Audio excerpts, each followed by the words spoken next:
Passion is a phrase that's bandied around in entrepreneurial circles a lot. And I can totally understand why, because I'm a passionate person. I'm sure you are too. You know, being in this creative space is one that is often passion driven. You know, we are people who feel and we feel deeply.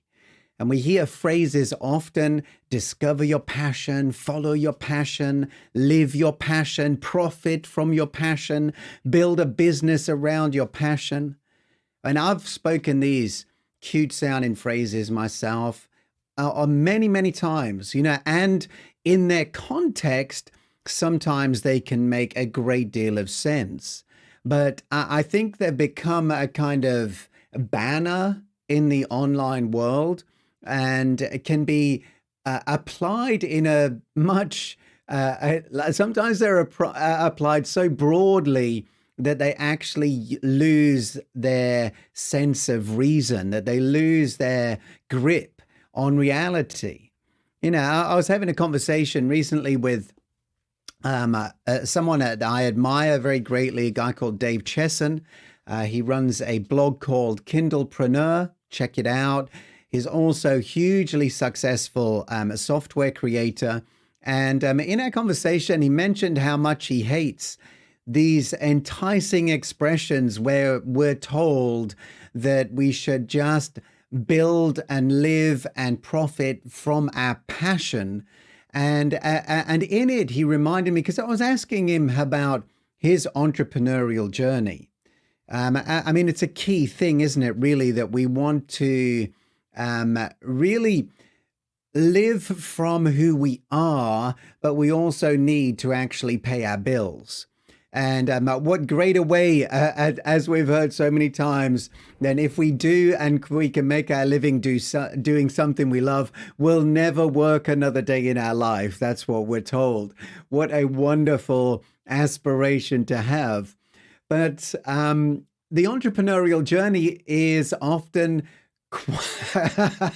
quite different from the pictures on the cereal packets and the sales pages. Let's face it. You know, this is more a mountain climb than a laze on the beach. And Dave, in speaking of passion-driven business, he reminded me that the word passion comes from the root word, the Latin word pati, which means suffering or enduring.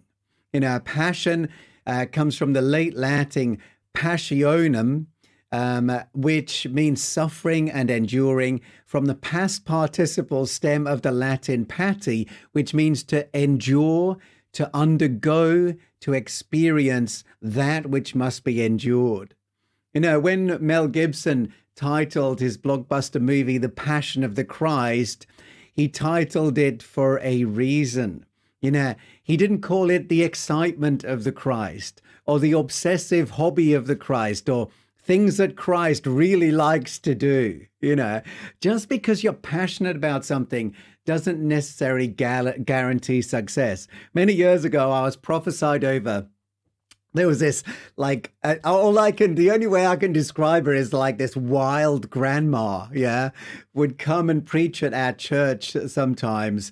And she was like really sharply prophetic and had experienced things in the spirit that would make your mind boggle. I mean, literally, she told us stories of laying hands on people who were blind, but not just blind in the usual sense of the word, blind because they had no physical eyeballs in their head.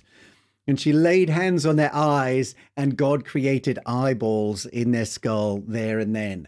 So this is the kind of girl that I'm talking about. And she prophesied over me, this was many years ago, and said, zeal is great, but zeal is not a good master. And I've learned that over the years. I'm a very zealous man, often much to my regret, when I've allowed passion to take the reins instead of wisdom. Yeah. And I'm not saying one or the other, I'm saying both and. But if anyone's going to sit in the driving seat, let it be wisdom. Yeah. Just because you're passionate about something doesn't necessarily guarantee success. Just because you're zealous and hardworking and committed It doesn't guarantee that you're going to see the fruits that you desire. Yet we hear it talked about a lot as if just following your passion is going to deliver the goods into your lap. Now, I don't want to discourage you in any way from pursuing your passion in inverted commas. But I guess I've been thinking around the whole subject of being a faithfulpreneur.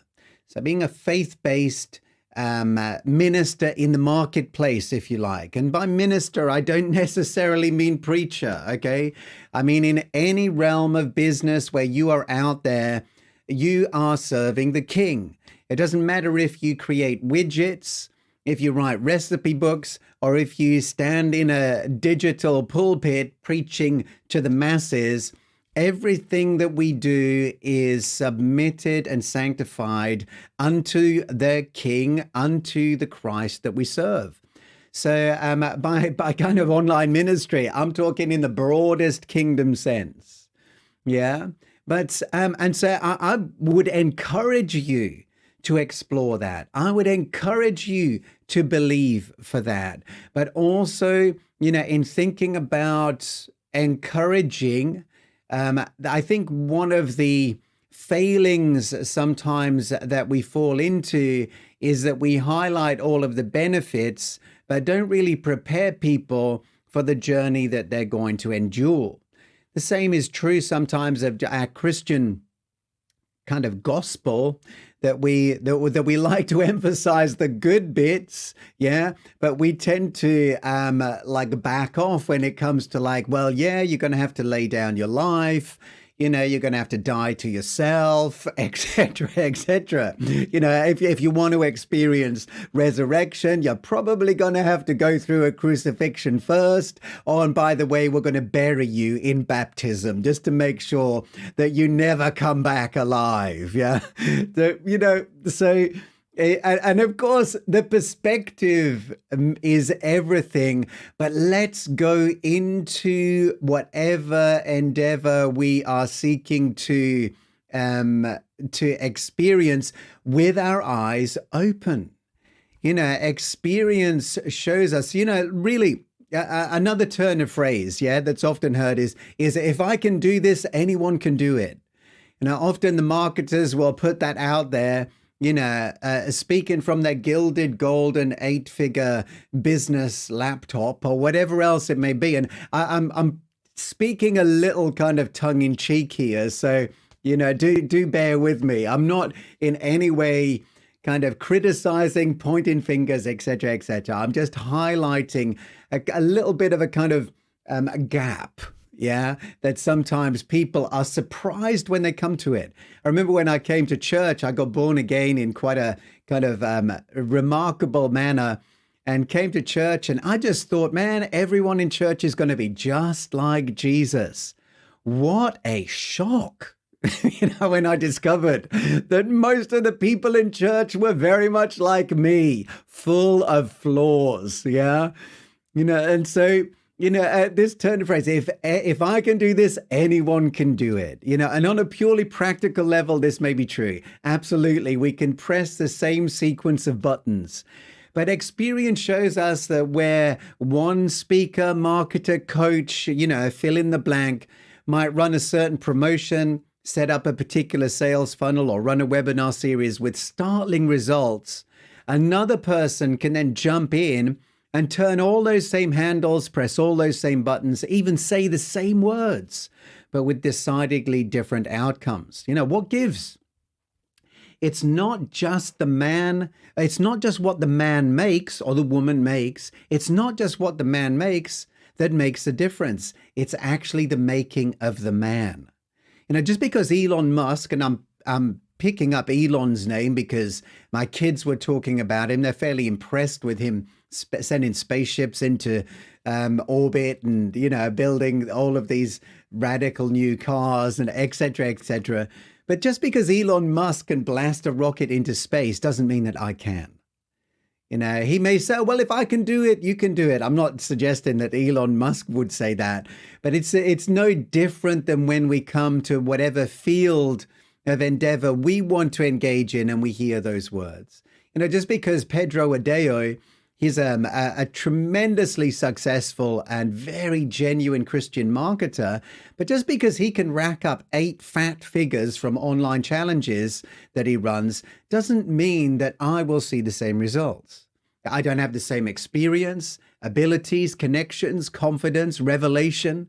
There are a host of factors I could excuse myself with, and I'm not trying to diminish myself in that comparison.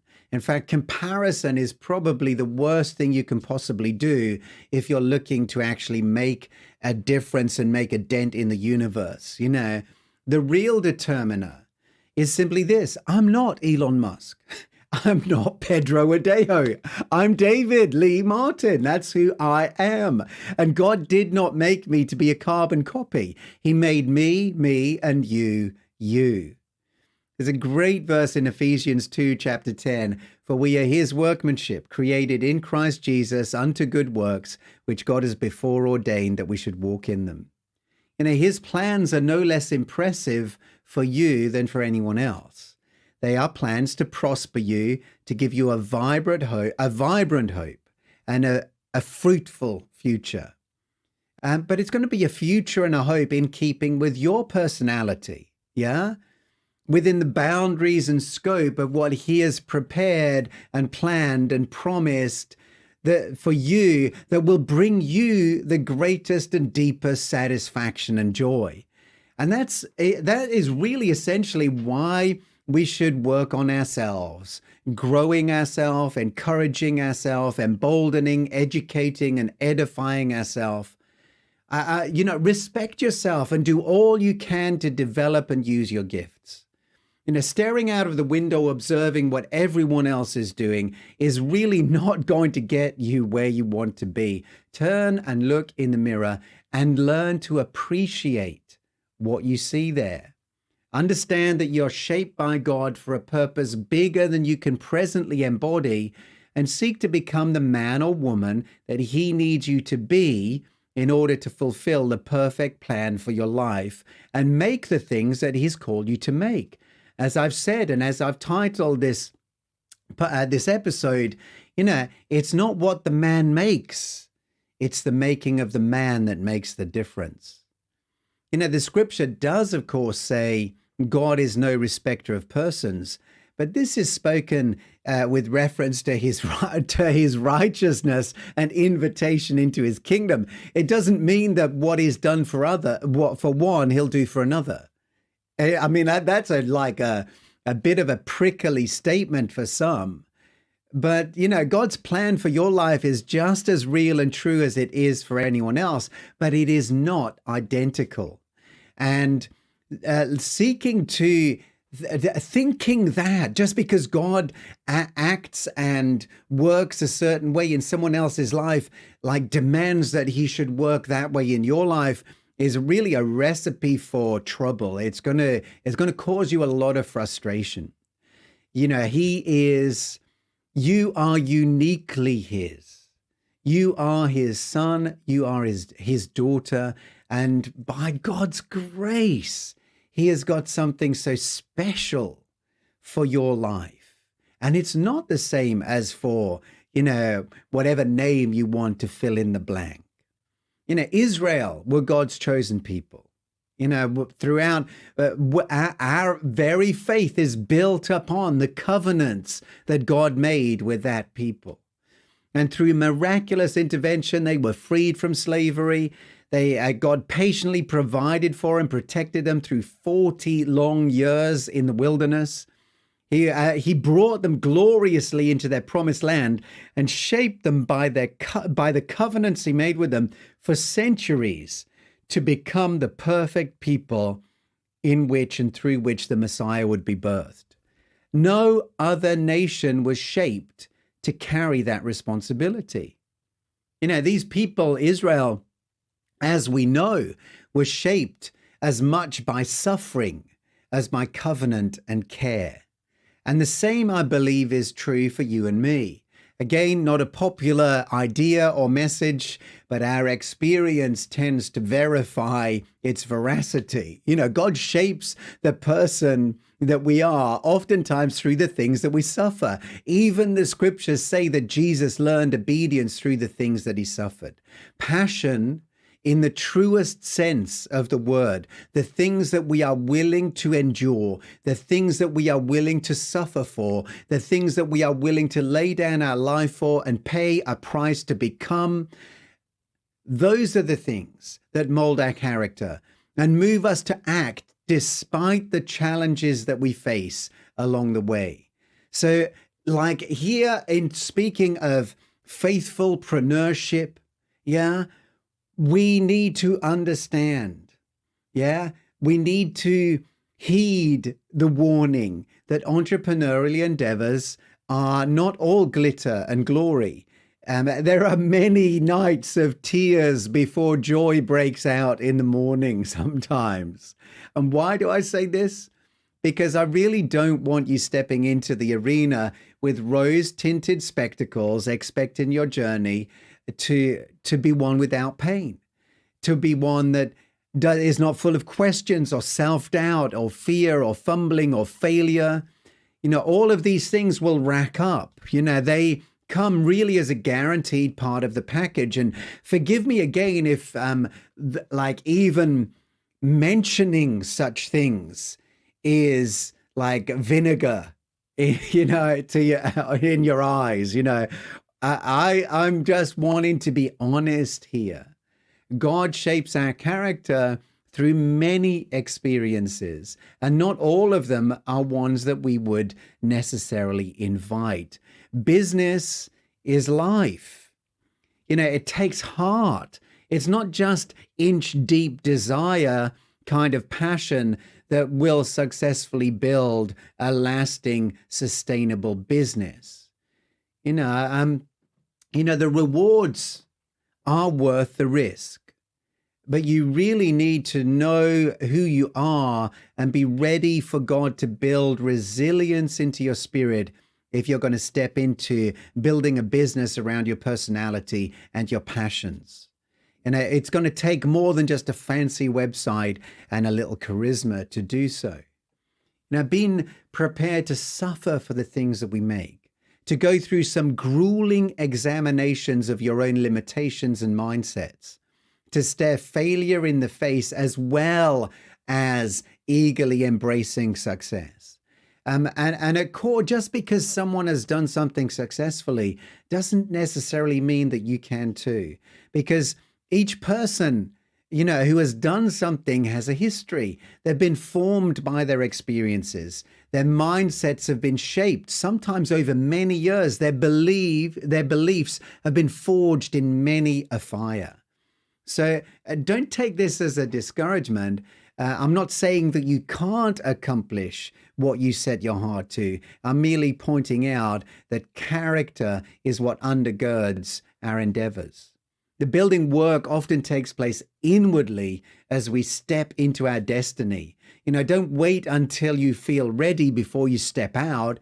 Don't wait until you think you've got it all sussed before you take a chance.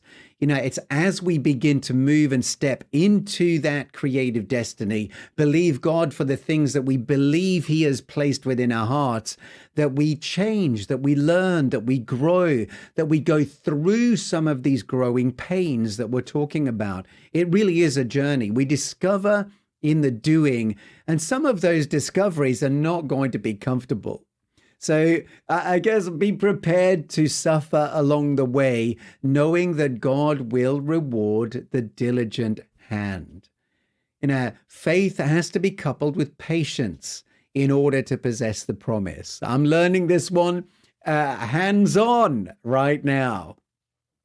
Be not slothful, but followers of them who through faith and patience inherit the promises. And the root word of that word patience, absolutely, you guessed it, the same Latin word for suffering, pati. Yeah, the King James is not joking when it describes the fruit of patience with a much less kind of glamorous word, long suffering. The decision to be an entrepreneur may usher you quickly and seamlessly into a life of untold riches. I mean, wow, if every sales page delivered on just 5% of what they promise, would all be rolling in the island sands, sipping pina colada. You know, nothing is impossible. I believe in the miraculous. But please don't be disappointed if your dream of financial freedom and far-reaching fruit doesn't happen overnight. The making of a man or a woman by the hand of God is not just a quick spin of the wheel. Allow patience, we're told, to have her perfect work, that you may be perfect and entire, wanting nothing. Be assured, I'm going to read from the Amplified, James 1, 3 and 4. Be assured and understand that the trial and proving of your faith bring out endurance and steadfastness and patience. But let endurance and steadfastness and patience have full play and do a thorough work, so that you may be people perfectly and fully developed, with no defects, lacking in nothing. You know, if these words that we've considered today are not what you want to hear, or you choke on the idea of suffering as part of the parcel of entrepreneurship, you're best off just kind of leaving now. You know, it's going to save you a lot of pain and disillusionment down the line, because that's part of our experience of becoming who we are.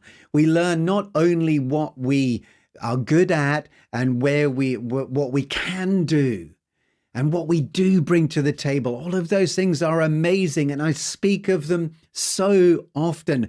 But in the process, we also learn what we can't, what doesn't work, what the things that we do from a wrong heart or a wrong motivation. And like sometimes when we're doing them, we don't realize it until after the affair, you know, and then suddenly we realize, man, I don't even want to be doing this. Why did I even begin? So, you know, it is an exciting journey, but not one without challenge. You know, millions of people are hopping from one shiny object to the next, spending decades of their life shoveling money on course after course, product after product, promise after promise, and really walking around the same wilderness mountains again and again in the vain hope that there's an easy, painless pathway to prosperity. And, you know, I can only speak like from the very, very, very tiny circle of my experience, yeah? And so there may be lots of people who disagree with me in this, and that's fine. You know, I'm here to learn and grow as well. But what I've seen when people are looking to build a business, particularly a kind of brand business around their own particular area of passionate expertise and personality, is that it is a challenging journey to take. You know, it touches on things so deeply inside of us. It's so entwined with who we are as a person, not just what we do, that, you know, it takes us deeper than just producing a widget and selling like as many widgets as we can. You know, we're really putting ourselves on the table for other people to criticize, you know. And like it, of course, these things are possible without pain, I guess, you know. But from my experience and the experience of many of the people that I'm walking alongside, you know, it's not without sleepless nights. It's not without some hard yards figuring out what works and what doesn't. The rewards are certainly worth fighting for, but those rewards are not just monetary. And again, I think that's another trap that's easy to fall into. The real reward is that in the process of making, we are made.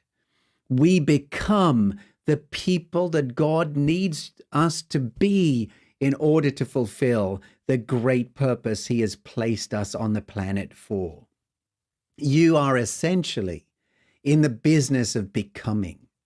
God is making the man or woman that you are called to be. And from that foundation, I believe that you will build a phenomenal and far-reaching and impactful business. Well, thanks for listening. Hopefully, it's been an encouragement to you today. If you want to connect any further, you can do so through my website at davidleemartin.com. Have a great day.